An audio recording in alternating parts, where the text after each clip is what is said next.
Hello my dear students, welcome to BL online classes. Students, हम class 10 के लिए जो टॉपिक कर रहे थे कल, रिलेटिव क्लॉज थे या फिर अपने बोले इसको क्लॉज। तो हमने क्लॉज में क्या कर लिया था अभी तक? तो 2-3 कर लिए थे, जैसे हु कर लिया था और कर लिया क्या कर लिया, होम कर लिया था, ये 2 किए थे। तो आज हम उसमें करेंगे तीसरा हुज। अब हुज का अर्थ क्या था? जिसका या किसका। जैसे हु क्या था? सब्जेक्टिव केस था। होम क्या था? ऑब्जेक्टिव केस था। तो ये हुज क्या है? अपना पजेसिव केस है। ध्यान रखना, ये कौन सा केस है? Possessive case. अब पजेसिव केस के अंदर कौन कौन से आते हैं? जैसे इसमें आया माई, हिज, हर, आवर, इस टाइप के, योर, इस टाइप के जो प्रोनाउन हैं ये सारे आते हैं। तो जब हम इसमें हुज से रिप्लेस करेंगे तो इन्हीं प्रोनाउंस को करेंगे, ध्यान रखना। अब एक एग्जांपल करते हैं, देखिए।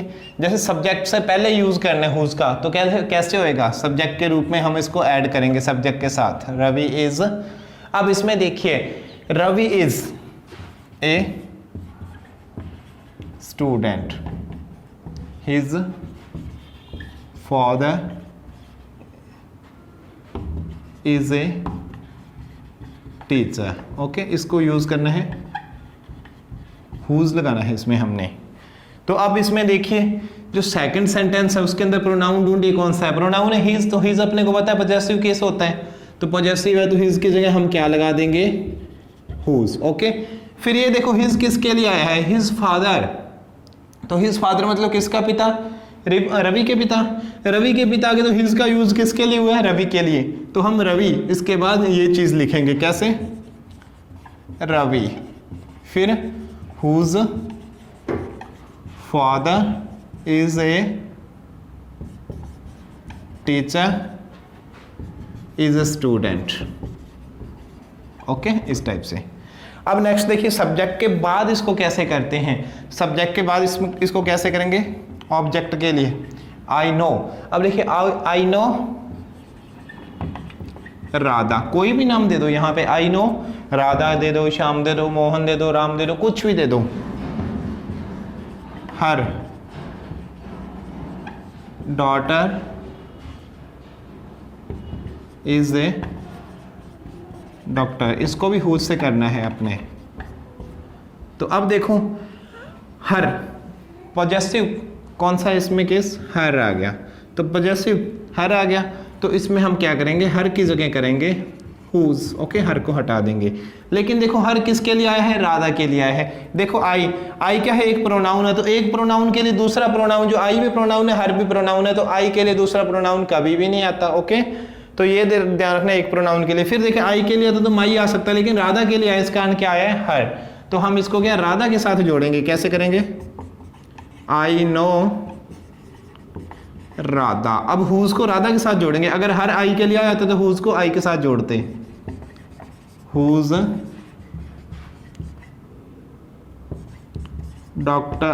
Daughter is a doctor. Okay, इसको एक बार फिर से ध्यान से देख लो। हिज, हर, माय, योर, इनको जोड़ते हैं, सॉरी, इनको रिप्लेस करते हैं हुज से। तो जिसके लिए ये आया है हुज को फिर उससे जोड़ते हैं। हिज किससे रिप्लेस हुआ? हुज से। फिर हिज किसके लिए आया था? रवि के लिए। तो रवि के साथ हमने क्या जोड़ा? फादर को जोड़ा। जैसे Ravi whose father is a teacher is a student. Okay, इसी टाइप से हर किसके लिए था? राधा के लिए। तो I know Radha whose daughter is a doctor. Okay, तो ये था इसका। फिर इसमें हम क्या करेंगे? अब हम बात करेंगे विच की। और ध्यान रहे, विच का यूज होता है नॉन लिविंग थिंग्स के लिए, या फिर क्या होता है? किसी एनिमल्स के लिए। ओके, विच का यूज या तो नॉन लिविंग थिंग्स, निर्जीव वस्तु उनके लिए होता है, या फिर किसी एनिमल्स के लिए होता है। अब देखो, इसका एग्जांपल करते हैं हम। सॉरी, इसको रुको। तो हम इसमें करते हैं, the house is costly, it is modern. Okay, इसको जोड़ना है विच से। तो अपने को पता है कि जो क्या होता है, निर्जीव वस्तु होती है तो इन जानवर होते हैं उनके लिए इट का यूज करते हैं, तो इसमें प्रोनाउन क्या है इट, तो इट की जगह हम क्या लगाएंगे विच। ओके, तो अब इसमें देखिए इट किसके लिए यूज हुआ, हाउस के लिए, तो हम करें क्या करेंगे इसमें, the house is the house which is modern, फिर जो बचा हुआ है इज कॉस्टली। ओके, तो इसी टाइप से हम इसमें क्या करेंगे, ये कर देंगे। आगे हम इसके और एग्जांपल देखते हैं।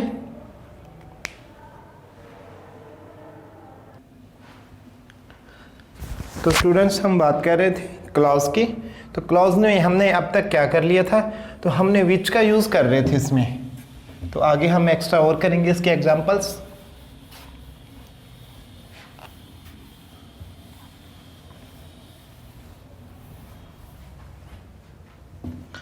अब देखिए विच का यूज सब्जेक्ट के लिए किया था, सब्जेक्ट के लिए कैसे, द हाउस सब्जेक्ट था, इट हाउस के लिए लगा था। अब देखिए इसमें देखते हैं, इसका एक और एग्जांपल करेंगे, और इसका एग्जांपल कैसे होगा, देखिए आई had a dream, I had a dream, मेरा क्या था, एक सपना था, इट कैम ट्रू, और ये क्या है, सपना सच हो चुका है। ओके, अब इसको जोड़ना है विच से।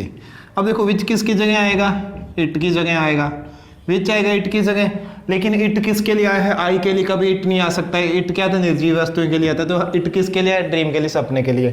तो अब ड्रीम के साथ विच जुड़ के आगे वाली लाइन जुड़ेगी, तो कैसे होएगी, I had a dream which came true. Okay, अब हम बात करते हैं इसकी प्रीपोजिशन की, प्रीपोजिशन के साथ कैसे यूज होएगा इसका। नेक्स्ट देखो प्रीपोजिशन के साथ, जैसे इसमें देखिए the branch is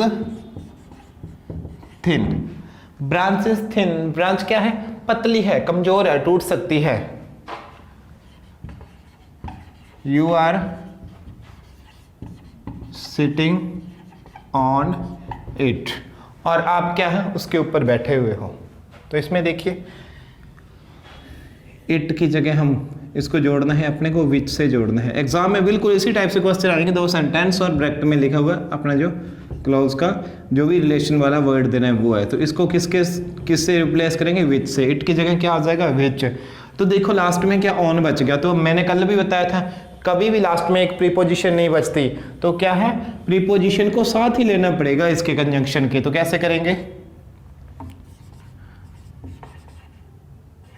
the branch. Okay, अब देखिए इट किसके लिए आया है, ब्रांच के लिए आया है, बिकॉज और तो कोई है ही नहीं है, ब्रांच ही है इसमें नाउन, तो ब्रांच के लिए द ब्रांच। ओके, फिर देखो विच लगाना है, विच लगाए तो ऑन अकेला रह जाएगा, ऑन यही लगेगा, ऑन विच, फिर विच आएगा तो सारा कंप्लीट आएगा ये, यू आर सिटिंग, फिर इज थिन। ओके, दोबारा बता रहा हूं, जैसे इसमें क्या था, इट किसके लिए, ड्रीम के लिए, तो इट किसके विच लगा और विच को ड्रीम के साथ जोड़ा, कंप्लीट लाइन की। फिर यहां देखिए the branch is thin, you are sitting on it, ये आ गया, तो इट की जगह हम विच करेंगे, लेकिन इट किसके लिए आया है, ब्रांच के लिए, तो ब्रांच के साथ विच जोड़ना है, लेकिन अगर विच को ब्रांच के साथ जोड़ दे लास्ट में प्रीपोजिशन ऑन अकेले बच जाएगी, तो प्रीपोजिशन को कभी अकेला नहीं छोड़ सकते, तो ऑन को भी उसके साथ ही लेके आना पड़ेगा। देख रहे हैं, ऑन विच। ओके, बाकी कंप्लीट लाइन, और फिर ये बची हुई इज थिन लास्ट में। ओके, अब हम क्या करेंगे, विच भी हमारा कंप्लीट हो चुका है। ओके, अब इसके बाद आगे वाला जो भी अपने क्लॉज है हम वो करेंगे। अब देखो विच के बाद क्या है, अपना क्लॉज आएगा व्हेन। ओके, अब व्हेन क्या होता है, समय सूचक, समय सूचक शब्द है ये। ओके, जब एक काम होता है और एक काम के बाद दूसरा काम होता है, जैसे मैं कह दूं मैं तब गया वहां पे जब आप गए थे, तो मतलब पहले वो गया फिर ही मैं गया, एक काम के बाद दूसरा काम होता है, इसमें यही ध्यान रखोगे। तो देखिए the sun rise, the darkness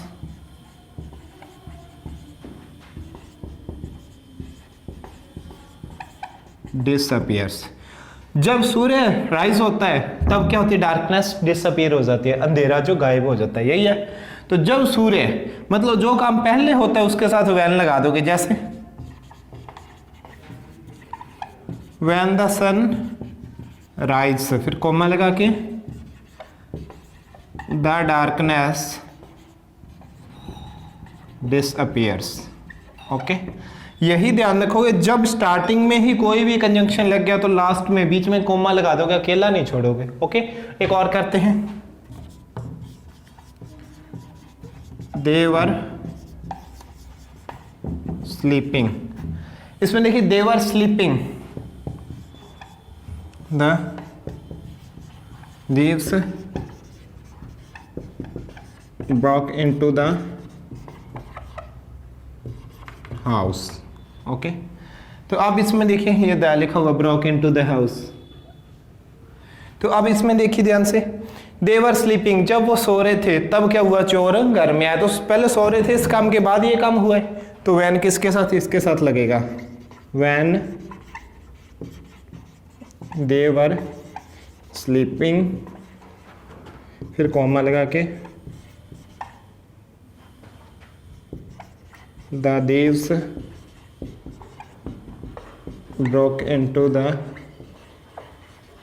house।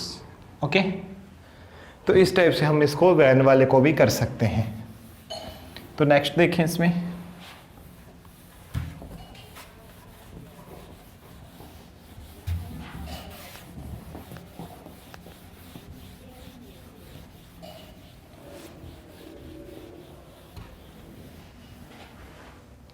तो नेक्स्ट इसमें क्या होएगा, अब देखते हैं। अब हम करेंगे वेयर का,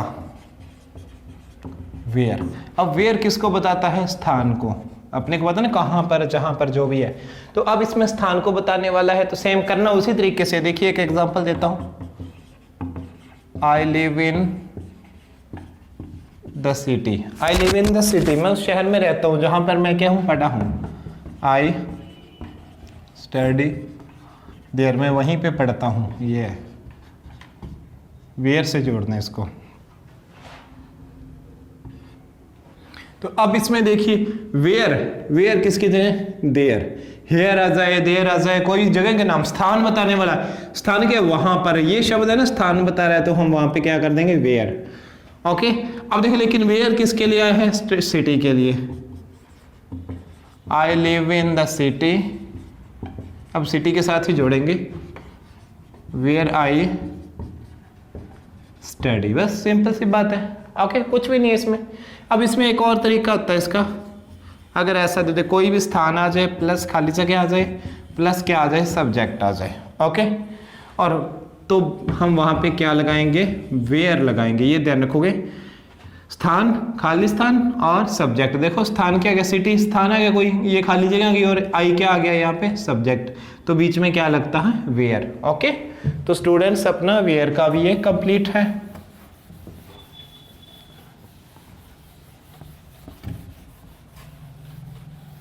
अब देखें नेक्स्ट, वेयर के बाद एक ही रह चुका है अपना, अब हम बताएंगे वो वाई। वाई का अर्थ क्या होता है, क्यों।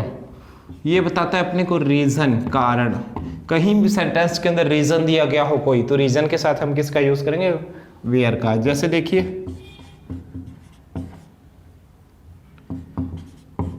This is the reason, this is the reason she refused to, this is the reason she refused to नहीं करेंगे, शी रिफ्यूज द ऑफर, ये करेंगे। ओके, इसको जोड़ना है वाई से।